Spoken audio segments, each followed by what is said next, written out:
आज हम लोग एक्सप्लेन करेंगे एक मूवी जिसका नाम है स्नो मॉन्स्टर।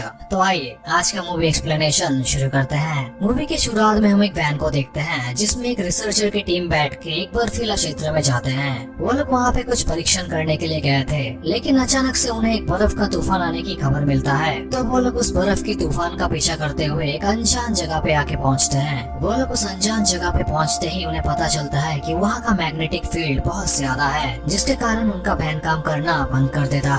तभी वो लोग नोटिस करते हैं कि उनके वैन के सामने से एक बड़ा सा हाथ निकलता है, जिसके कारण वहाँ का बर्फ टूट जाता है और उनका वैन खाई में नीचे गिर जाता है। इस दुर्घटना में वहाँ मौजूद सभी लोग मारे जाते हैं, लेकिन सिर्फ एक लड़की बच जाती है जिनका नाम शाओचिन है। इसी के साथ साथ उनके वैन में एक वीडियो कैमरा भी था जो कि इस दुर्घटना को फिल्माते रहता है। तभी शाओचिन देखती है कि उनके कार के सामने से एक बड़ा सा स्नो मॉन्स्टर निकलता है। मूवी भी यहीं से शुरू होती है। मूवी के दूसरे सीन में हम देखते हैं एक आदमी को जो कि कुछ एंटीक सामानों का दुकान चलाता है और जिनका नाम रेनिफे है। रेनिफे के स्टोर में बहुत सारे गुंडे आते हैं और वहाँ से कुछ सामान चोरी करने की कोशिश करते हैं। तो रेनिफे उन्हें बहुत मारते हैं और दुकान से भगा देते हैं। तभी रेनिफे के दुकान में दो आदमी आते हैं, जिनमें से एक का नाम है शेन और दूसरे का नाम है वेन। वो दोनों वहाँ पर आके रेनिफे से कहते हैं कि उनकी गर्लफ्रेंड 5 दिन पहले ही एक रिसर्च करने गई थी, लेकिन उनकी कार का एक्सीडेंट हो जाने की वजह से शाओचिन वहीं पर ही फंसी रह गई। तो उसे बचाने जाने के लिए हमें तुम्हारी मदद चाहिए।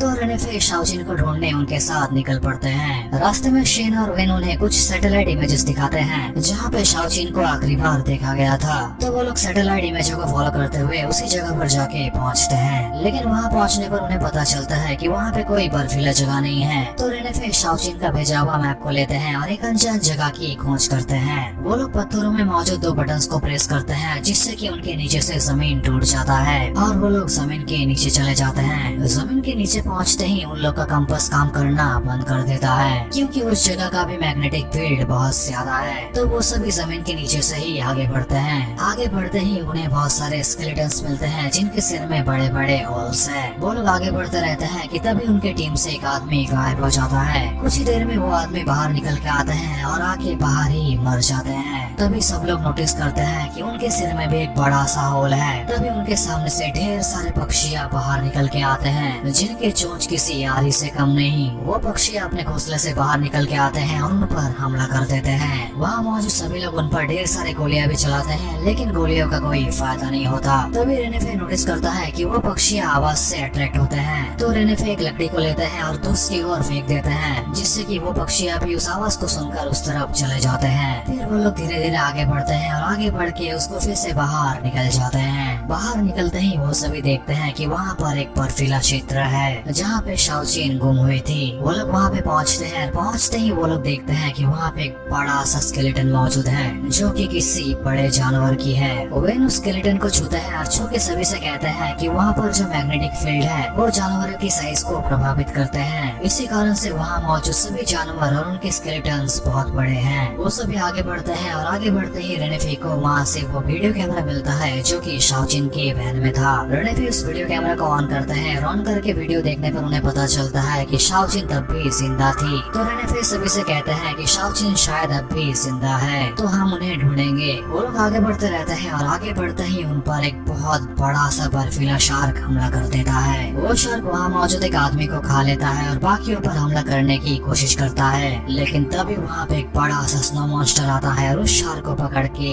खा लेता है। सभी उस स्नो मॉन्स्टर को देखकर बहुत डर जाते हैं और उस पर गोलियां चलाते हैं। वहाँ मौजूद एक आदमी उस पर रॉकेट लॉन्चर से भी हमला करने की कोशिश करता है, लेकिन वो गोली चूक जाता है और जाकर लगता है पीछे वाले बर्फीले पहाड़ पर, जिससे कि वहाँ पे एक बर्फीला तूफान आ जाता है। इस तूफान के बाद रेनिफे का आँख खुलता है एक कबीले पर, जहाँ पे वो अपने साथ वेन और मिलिट्री के एक आदमी को भी पाते हैं। वो कबीले के लोग आगे बढ़ते हैं और आगे बढ़ के वहाँ मौजूद एक मिलिट्री के आदमी का पैर का नस काट देता है, जिससे कि उसके पैर से ढेर सारा खून बाहर निकल के आता है। रेनिफे ये सब देखते हुए अपना हाथ को एक चाकू की मदद से छुड़वा लेता है और जाके कबीले के सरदार के गले पे छुरा पकड़ लेता है। लेकिन तभी वहाँ पे एक लड़की आती है और आकर रेनिफे को मारती है और इनका नाम काया है। काया वहाँ पर रेनिफे को मारी देने जाती है कि तभी वहाँ पे शाओचिन आ जाती है और काया से कहती है कि इन्हें छोड़ दो। तो काया उन्हें नहीं मारती और उन्हें छोड़ देती है। तभी रेनिफे वहाँ पे बेहोश होकर गिर जाता है। रेनेफे का आँख खुलता है एक कमरे पे जहाँ पे शाओचिन भी होती है। शाओचिन रेनेफे से कहती है कि वो लोग तुम्हारी मदद करना चाहते थे, बर्फीले तूफान की वजह से तुम लोग कमजोर हो गए थे, तो वो लोग तुम्हारे पैर से खून निकाल के तुम्हें फिर से तंदुरुस्त बनाने की कोशिश कर रहे थे, लेकिन तुमने कबीले के सरदार के गले में छुरा पकड़ लिया, जिससे कि वो लोग भड़क गए और तुम्हें मार देने जा रहे थे।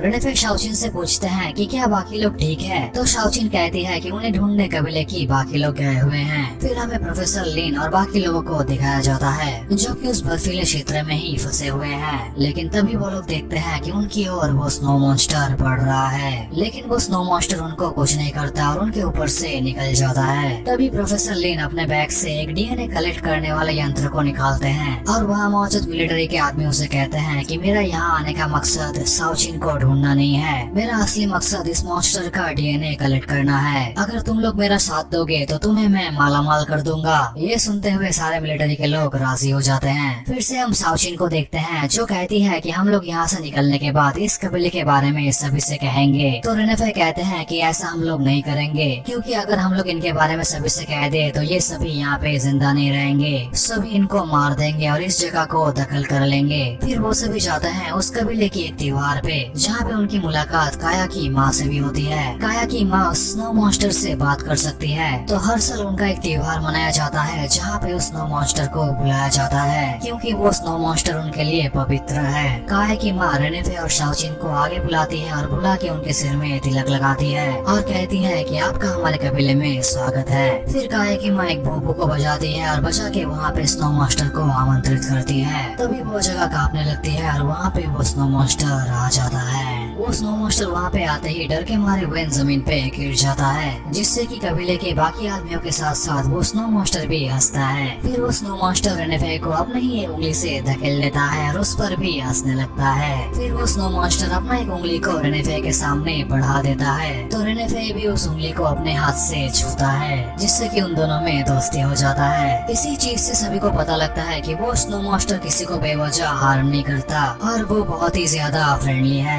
लेकिन तभी उस स्नो मॉन्स्टर पर हवाई हमला होता है और साथ ही साथ कुछ मिसाइलें उन कबीले के आदमियों पर भी चलाया जाता है, जिससे कि सभी लोग जमीन पे गिर जाते हैं। तभी वो लोग देखते हैं वहाँ पे मिस्टर शेन और बाकी मिलिटरीज के आदमी आते हैं। वो लोग वहाँ पे आते हैं और आकर बहुत सारे कबीले के आदमियों को मार देते हैं। वो स्नो मॉन्स्टर वहाँ मौजूद मिलिटरीज के आदमियों को मारने की कोशिश करता है कि तभी मिस्टर शेन उस पर एक इलेक्ट्रिक ट्रैंक्विलाइजर गन चला देते हैं, जिससे कि वो स्नो मॉन्स्टर वहाँ से चला जाता है। फिर मिस्टर शेन आगे बढ़ते हैं और आगे बढ़ के काया की माँ के पास जाते हैं। वहाँ पर जाके मिस्टर शेन काया की माँ से कहता है कि मुझे उस स्नो मॉन्स्टर के पास लेकर चलो, लेकिन काया की माँ नहीं मानती, तो वो काया के पापा को वहीं पर ही गोली मार के मार देते हैं। काया और रेनेफे बाकियों से लड़ने की कोशिश करते हैं, लेकिन उनको भी मिलिट्रीज के आदमी पकड़ लेते हैं। फिर मिस्टर शेन और मिलिट्रीज के आदमी काया की माँ और शाओचिन को अपने साथ लेकर जाते हैं उस मॉन्स्टर को ढूंढने, लेकिन वो सभी आगे बढ़ते ही उन पर वहाँ पे मौजूद बर्फीले शार्क्स हमला कर देते हैं। लेकिन तभी उन शार्कों पर मिस्टर शेन उस इलेक्ट्रिक ट्रैंक्विलाइजर गन को चला देते हैं, जिससे कि वो सभी शार्क बर्फ के नीचे ही मर जाते हैं। वहाँ पहुँचकर मिस्टर शेन फिर से काया की माँ से कहता है कि उस स्नो मॉन्स्टर को यहाँ पे जल्दी से बुलाओ, नहीं तो मैं तुम्हारे बेटी को मार दूंगा। 3 की गिनती पर भी काया की माँ उस स्नो मॉन्स्टर को नहीं बुलाती,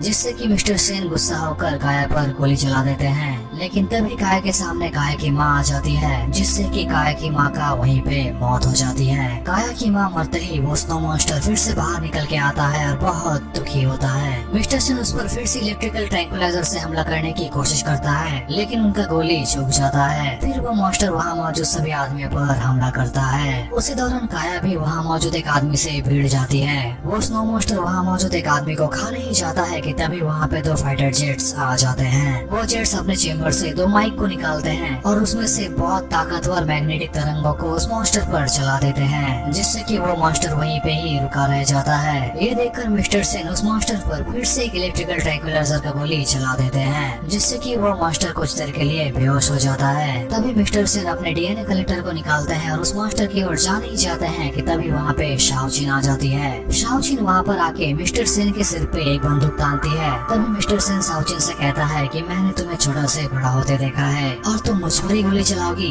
यही कहते हुए मिस्टर सेन साउचिन से वो गन को छीन लेता है और छीन के साउचिन पर ही तान देता है। फिर मिस्टर सेन साउचिन से कहता है कि तुम मेरा साथ दो, नहीं तो तुम आज ही मरने वाली हो। तभी साउचिन का पैर फिसलता है और वो जाकर एक खाई में गिर नहीं जाती है कि तभी वहाँ पे रेनेफे आ जाता है और उसको बचा लेता है। लेकिन रेनेफे ज्यादा देर तक साउचिन को पकड़ के नहीं रख पाता और वो दोनों ही खाई में गिरने जाता है कि तभी ऊपर से वैन उन दोनों के पास एक रस्सी फेंकता है, जिससे कि वो दोनों ही उस रस्सी की मदद से ऊपर आ जाता है और दोनों ही बच जाते हैं। ऊपर पहुँच के रेनेफे एक रॉकेट लॉन्चर की मदद से एक फाइटर जेट को उड़ा देता है, जिससे कि उस फाइटर जेट का एक मलबा आकर गिरता है मिस्टर शेन के पैर पे, जिससे कि उसका पैर बुरी तरीके से कट जाता है। इसी दौरान उस स्नो मॉन्स्टर को फिर से होश आ जाता है। होश आते ही स्नो मॉन्स्टर वहाँ मौजूद और एक फाइटर जेट को अपने हाथ से ही उड़ा देता है। दूसरी तरफ काया और वैन मिलके वहाँ मौजूद एक मिलिट्री के लीडर को मार देते हैं। घायल होकर भी शेन नहीं रुकता और वो फिर से इलेक्ट्रिकल ट्रैंक्विलाइजर से उस मॉन्स्टर पर हमला करने की कोशिश करता है, लेकिन तभी वो स्नो मॉन्स्टर आगे बढ़ता है और आगे बढ़ के मिस्टर शेन को अपने हाथ से मार देता है। मूवी के आखिरी सीन में हम देखते हैं कि वो स्नो मॉन्स्टर वहाँ से चला जाता है। इसी के साथ साथ रेनेफे, साउचिन और वेन वहाँ से चले आते हैं और मूवी भी यहीं पे खत्म हो जाती है। आशा करते हैं कि आपको ये मूवी एक्सप्लेनेशन पसंद आया होगा। अगर आपको ये वीडियो पसंद आया है तो प्लीज हमारे चैनल को सब्सक्राइब कर दीजिए, क्योंकि आपका एक सब्सक्राइब हमारे लिए मोटिवेशन का काम करता है। मिलता हूँ आपसे नेक्स्ट वीडियो में, तब तक के लिए बाय बाय।